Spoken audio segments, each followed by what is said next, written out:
And I'm here with the realtor of the people, Paul Titterington himself. My Judah. name is Judah McNeil. How are you doing this morning, sir? Well, I think I talked to you before. I look like $1 million, but I feel like 2 million. That sound more like a sales pitch? Yeah. Like, yeah, it's probably not. That's probably not me. But no, I'm doing well, man. Doing well. I got, Yeah. everybody seems to be doing well. I got a daughter, as you know, 16. She wants to drive, so we're kind of working through that. It's amazing. It's amazing how, like, when we were growing up, 16, we're like, yeah, get our license, but our parents are like, it's way too young. Well, now it switches where I'm like, they're way too young. There's no way she should drive. But what do I know? It's funny because I'm more like I'm trying to rush my 16-year-old to drive. Like, what's taking you so long? I want to get. I need her to drive. I need her to take the kids to their 4-H club and stuff. When we were growing up, it's like we wanted to get out of the house, so just drive. And I think I think we were motivated by the ladies, really, just getting out there, being with friends and hanging out. Yeah. But anyway, well, we digress. I did live in a house. That segues into real estate. Wow, you lived in a house. Well, so let's get back to the nitty-gritty. I got this what do you call it, article sent to me by you. The expert home price forecasts for 2024 has been revised up. What that does, is that scary? Should I be scared, Paul Titterington? No, I don't think so. I don't, because we have actual people looking at the market, right? And they're forecasting. And as you know, forecasting, it's just kind of up and down. You know what I mean? It's like, well, I don't know if this is the same thing, but it's like the weather. When the weather is, man, it's not right. But no, I don't think it's a bad thing. I think that, as you're walking down the road, there's signs, right? And so what's happening with these experts is that they're seeing different signs than they saw before walking down the street. It's interesting back in, what's interesting right now is that the mortgage rate for today is 7.28% for a 30-year fixed. And, people are saying that the market is slow because of the interest rates, but there's always a pond out there that has the bulk of these buyers that either their lease is ending or they have life changes, pregnancy or whatever, but also, the couple's living with their parents right now in order to find a home. So you do have those buyers that, are ready to buy, and it's just a matter of finding those. And I've been doing it for 19 years. So I'm working the sales side and getting multiple offers. See, here's the thing. This is the most important thing I think to remember. It's maybe not the most important thing. Remembering my daughter's name probably is the most important thing. But no, seriously, it has to do with pricing your home. I just got done with a couple listing appointments, which I'm going to be listing your property. But it has to do with, and I have a video of this, it's pricing the home. And I keep harping on this. You have to price the home right in order to get people to get in here. So what's happening with the interest rates and what's happening in the market, it's just getting into that niche of what's going on. I mean, when you look at like December, and just briefly, December, the interest rate was 6.93 at the end. And now you're looking at 7.25. But in February 2nd, it was about 6.96. So we are seeing that rise. But don't be discouraged. I just read another article about the price. And the article, and this is different from this one, the article continued to say, if you're worried about prices going down, they're not going to go down. And I don't see it for myself that they are going to go down. The article you referenced to, you have the major players predicting what's going on with the price. And basically the reason why is it has to do with supply. And the mortgage rates are, but you're looking at last year and the mortgage rates were, lower, but you're still seeing people purchasing homes. So, for example, Zillow, in the beginning of the year, they predicted that home prices would only go up 2% or 0.2%. Well, now Zillow's saying 3.5%, and that's the norm of what I was hearing. With the 3.5% last year, and then now you've got 5% what they're forecasting. That's for that's for Zillow 3.5%. Wait, so what percentage is that for? Are you talking about mortgage rate?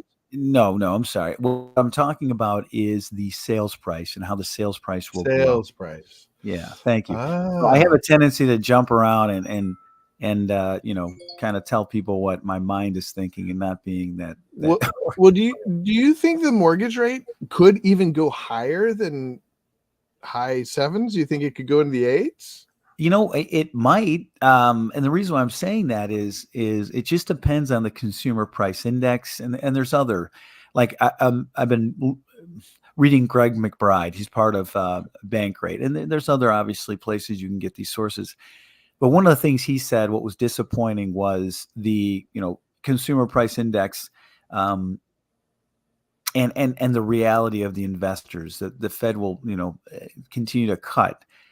However, with the interest rates, we're still hearing that from the experts that the interest rate is going to grow. And I'm sorry, it's going to go low. So by the end of the year, we should see 6.2%, or we'll see 5.75%, and that's aggressive. Really? What's really focusing, and I think you're asked this, or you're going to ask this, it has a lot to do with inflation too.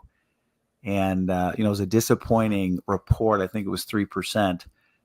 For inflation, and that's what's driving up these interest rates. It's just not, the inflation is being very stubborn right now, and it's not. I mean, you go to the stores, you just see it there. They're really happening. So as far as the sales price, what Fannie Mae, Zillow, Goldman Sachs, even the National Association of Realtors. You're talking about this, right? The 2024 home price forecast? Yeah, that's what I'm talking about. The National Association of Realtors predicted 0.7%. And now they're saying it's going to be 1.9%. So to answer your question, as far as mortgage rates go, yes, they're getting higher. Is it slowing down the market? Like I did in my last video, and I could be way wrong, but I don't think I am. I don't think it's slowing down the market if it's priced right. Even the rental market, Judah, I went ahead and last year rented a property for my investor. It was $2,500. Well, we just got a lease because we put it back on the market after the lease was over. We're getting $3,250 now. So the rental market is still it's still high, but I wanted to jump through just something that's very important that I've been babbling on, but what this is still happening. What's happening is people are asking me, Paul, how is the market? And remember, they're asking, how is the market? They're asking, what is the value of my home? And they're also asking, what's the cost of buying and selling? Well, talking to other people, now it's kind of switched. That last question has switched to, how safe is my equity? And when they say, well, how's the market like? I just ask them, what are you specifically asking? And it always goes back to that equity. Why? It's because, they want to use their equity to either travel, or to go buy a home, or, for the college, for the kids. So it's really a big deal. And I did another video that talked about how equity, we're not, the prices are going to continue to go up right now. So their equity is safe in this market right now. Like if it was. So help me understand this. If mortgage rates go up, then equity goes up so how much you've already put into your house is worth more? Yeah. So for example, with, and I personally, with my expertise, I don't see the interest rates affecting the equity. It's more the buyer, it affects it. So for example, I've got a client of mine, like an investor. So he bought in 2012 a condo for about $95,000. He paid it off. Now it's worth $300,000. So he's making $300,000. Now that's so prices as prices of houses go up. Yeah, as they go up. So now, but here's that was more an example of paying off your mortgage. A more accurate is I was over at a listing appointment and the price of the home was 400,000, but he's got 200,000 into it. So in other words, what he had to pay off was 400,000, but they're selling it for 600,000. So give or take would be around 200,000. So it's the price of, how much equity you have. So let's say your house, you bought it for that 400,000.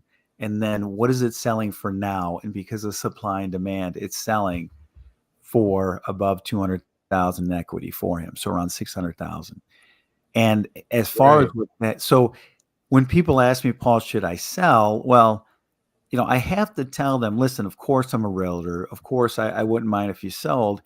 But the biggest thing is, in this particular market, the supply demand, I don't know when that's going to change.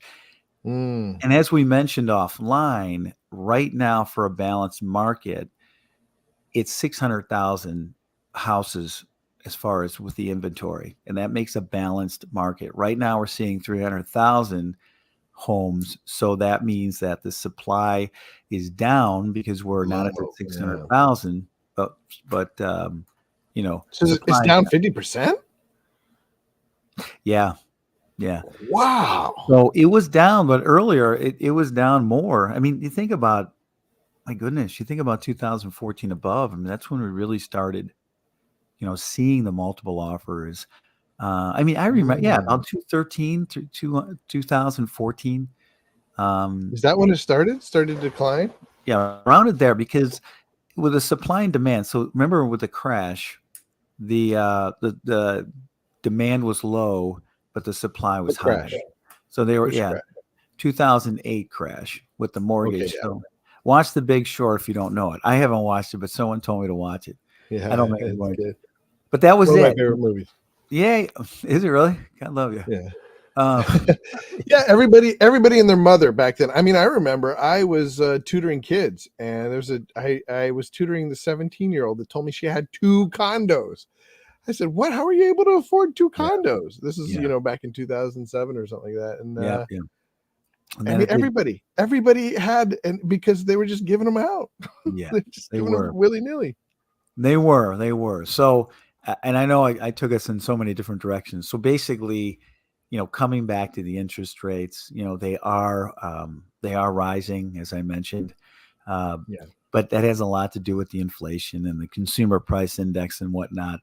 But let me see if I understand what you're saying, though. So as the mortgage rates go up, if you have to pay more for interest, then you're less likely to buy. However, if there's not a huge supply, and you're saying it's down 50%, then every house that goes on the market's getting snapped up as soon as possible. Doesn't matter. You could sell it for a higher price. So the prices are going. Prices of houses are going up while the mortgage rates are going up.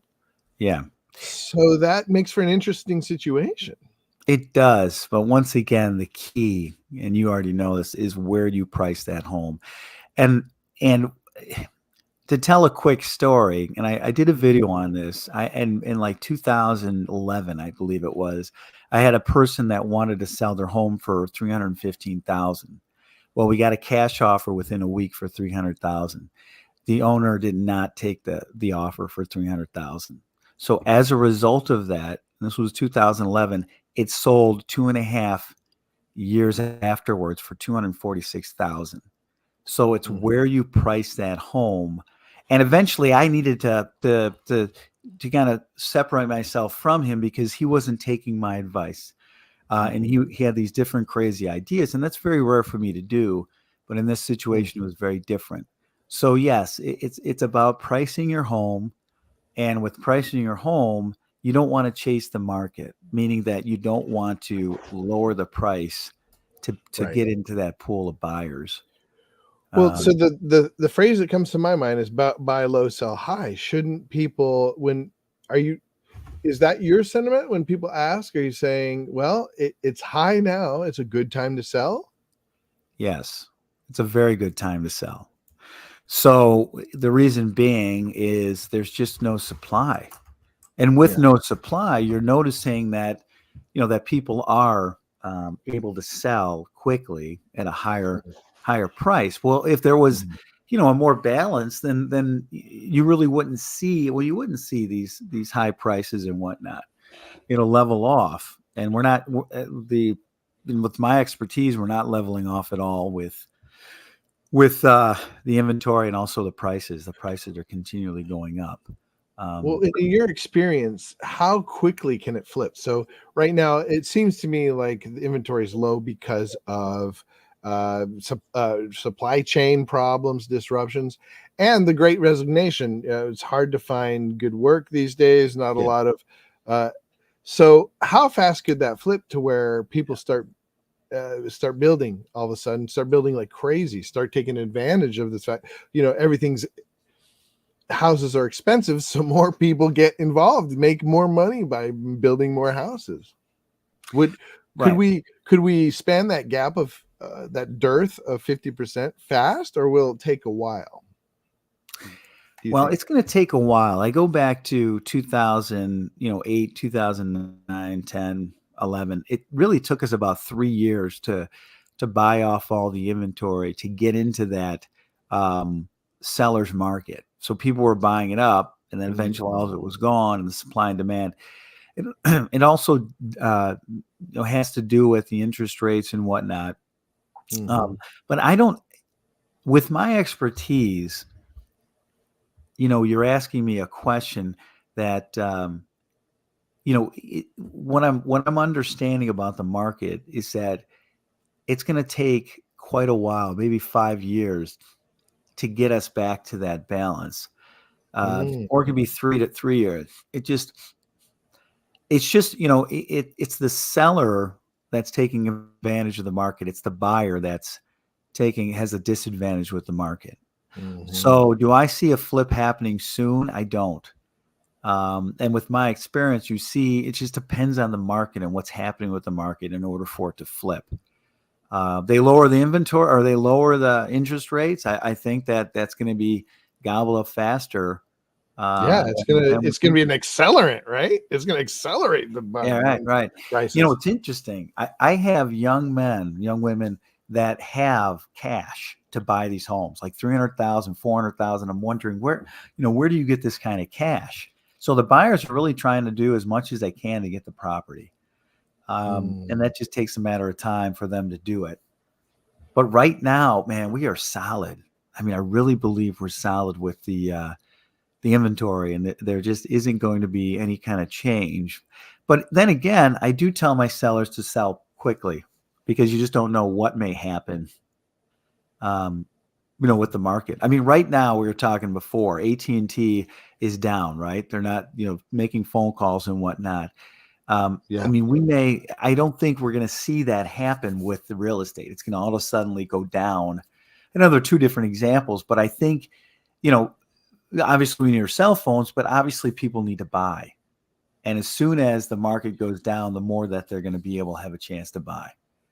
And now, so I guess the way the mortgage rates could affect the situation, as I'm thinking through this, is that if they continue to go up, or let's just say they stay at high 7, right, %.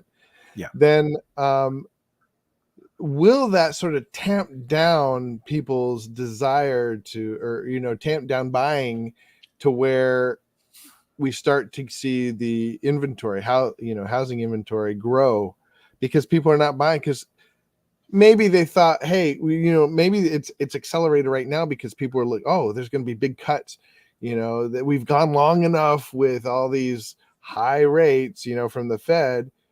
They were thinking, oh, we're going to see cuts starting in March. We're going to see a lot of more, precipitating in July. But now we're starting to see, unemployment is still low, and inflation is still lingering, like you're saying. So maybe we don't see any cuts. So maybe interest rates go up. Would that precipitate? Would that make it so that inventory starts really going up because nobody's buying? People stop buying. Like, this is, interest rates are just too high.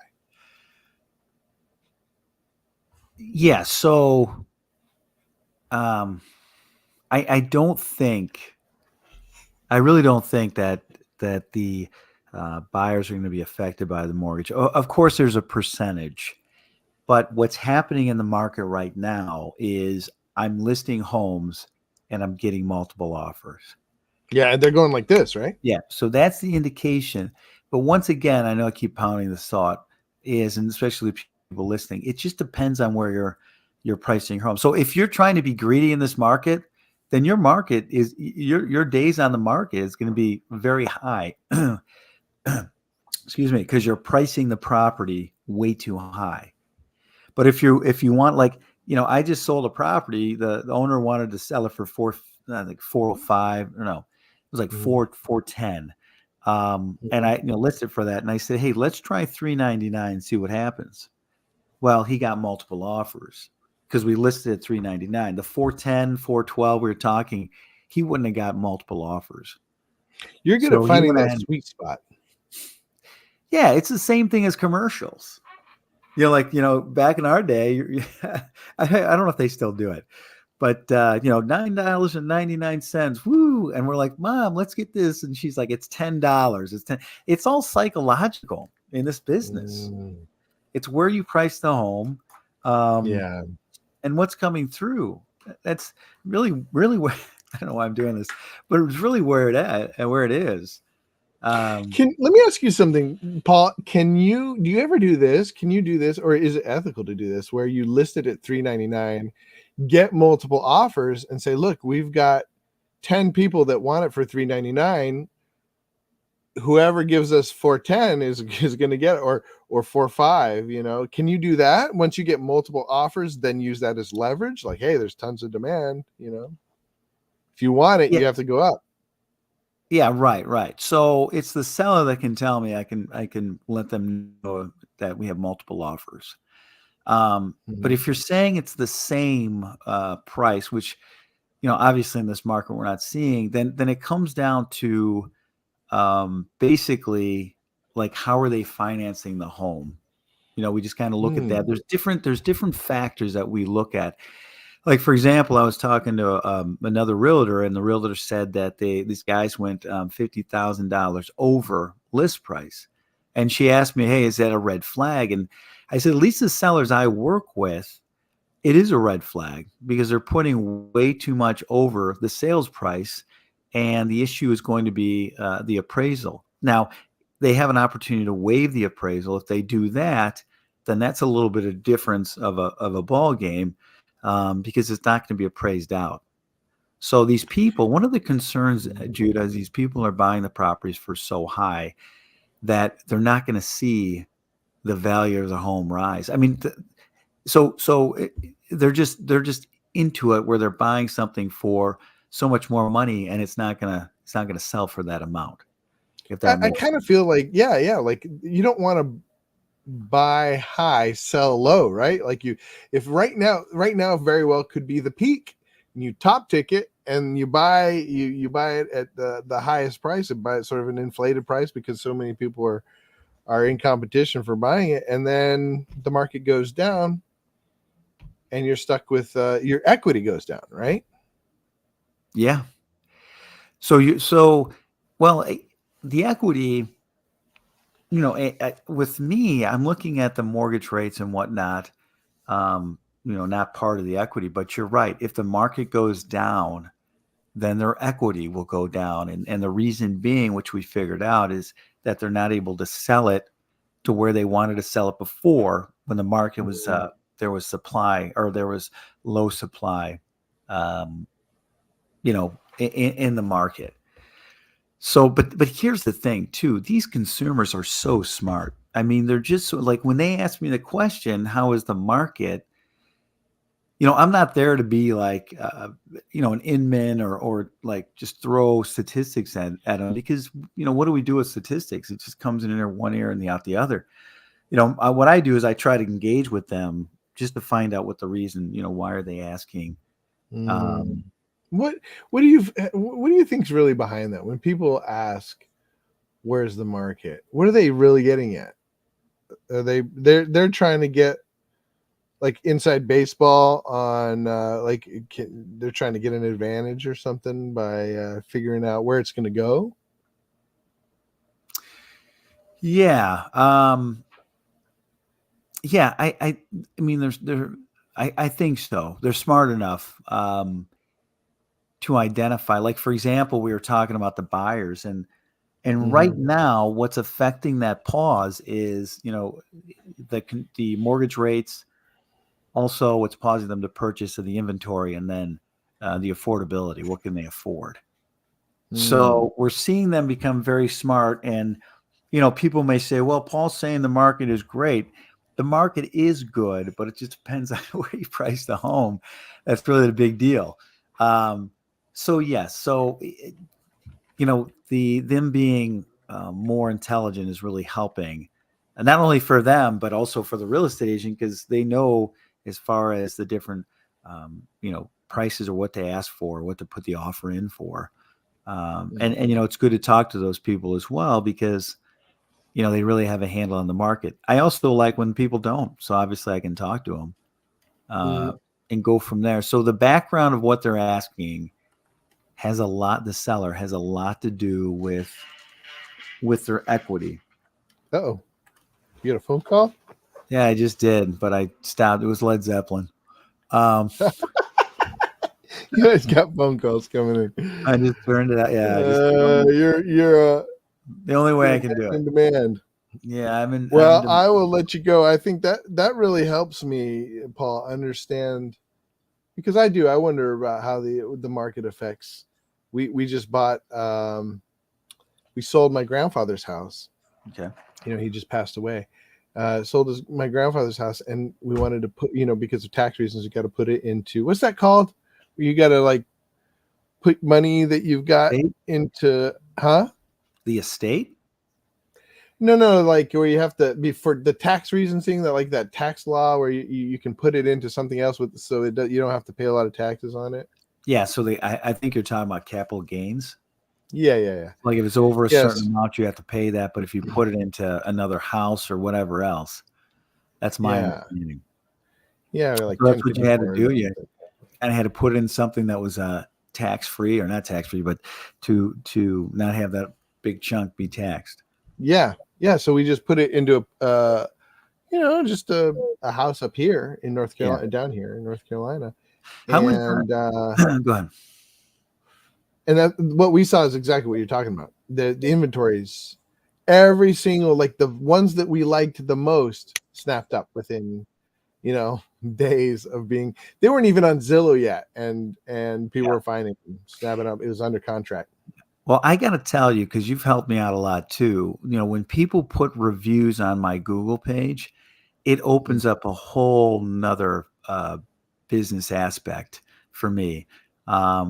I had a realtor just call me. Well, she called me about 2 months ago, and she said, "I'm in North Carolina, saw your reviews. I want to, refer business to you in Illinois." And she's really been helping me out with that. So yeah, the reason why I brought it up is because, she's over in that area, and she still says it's crazy too. As far as with purchasing and whatnot, and inventory is low, like I mentioned, throughout the whole nation. So. We're seeing the interest rates climb so quickly, 6.96 and now 7.25. And that was in February. February 2nd. And now we're at the 7.25. But before we close, I just want to tell everybody not to fret. You got to keep trying. Like I tell my daughter, a question never asked is a question never answered. So you got to keep trying to purchase a home, because eventually you will. And as far as a real estate agent goes, they understand the market, so they're going to show you as many as they can in this market. But also for the sellers, I would really focus on selling quickly, so you can take advantage of this equity and not worry about your equity. So that's really important. Not only, but consultation is very important too. Like Judah, what you do. It deals a lot with, helping people and consultations and walking them through this. And as you already know, I'm a Christian man. So, the Lord's my boss. So we perform in his glory. And And that's what I'm doing on a daily basis to help these folks. I think that's key, is that especially when you talk about finding that sweet spot for the price and stuff like that. Yeah. Is I think that's something wonderful that you offer, Paul, is the ability to sit down and not just give a patent. Well, the market's up here, so you sell it here. That doesn't work. You look at the specific, and context-oriented details of the situation. Right. How long can you wait? Do you Right. need to sell now? Right. Or do you need to buy now? Are you living with your parents? I think that's a really good a good thing to think about, is like a good real estate agent like you is there to sort of sort these details out, so that we're not just, hey, everybody's saying buy low, sell high. Let's go. Let's go buy, whatever, and you get in financial problems. Well, the statistics are, I think around 3,000 realtors are leaving the business each month because they had that. That quick sale and whatnot. But I wanted to talk to you a little bit about, and I appreciate the kind words. For me, it just entailed being with, and this is very important for me, being with a mentor, Christian real estate agent. I have one, he's in his 80s, and he's wonderful. He taught me so much about the people and not about the business. The relationships first, then the business will come. And if you're not, for the public out there, if you're not, following that formula, then, things must be very, very dry for you. It's like the rich man who wouldn't go and sell his stuff. It's like you gotta see the relationships more than the business, and it'll come in many ways. It's many ways. We're really blessed, both of us, to have the ability to work with people and help them with their thank you. Questions. Yeah, thank you. Thank you for the work you do, Paul, and for anybody looking to get help with realtor. Where do people go to find you? They can go to my YouTube page. They can go to LinkedIn and Twitter. But most importantly, the best way is to give me a call at 630-363-0054. I got it linked down low. Yeah. Excellent. Yeah, I do. Obviously, I'll be around with my phone, but I do kind of turn it off in a sense, and that's not turned off. But at the later hours, because I know that the public, after work is really when they start asking questions. So I'm dabbling with that. I got an Instagram. I'm dabbling with all that. I've got my website, but I've got your X Twitter up right now. It's at PW Titterington. So PW Titterington. Yeah. So that's it. Yeah. And you know what the best part is? They get humor. When I work with people, they get humor, All right, my man. Hey, thanks again, brother. I appreciate all you're doing, and thanks for taking time to interview me. It's or we just talk about no problem, dude. Yeah. It really helps me understand it. You do. Have a wonderful day. Yeah. Thanks, brother.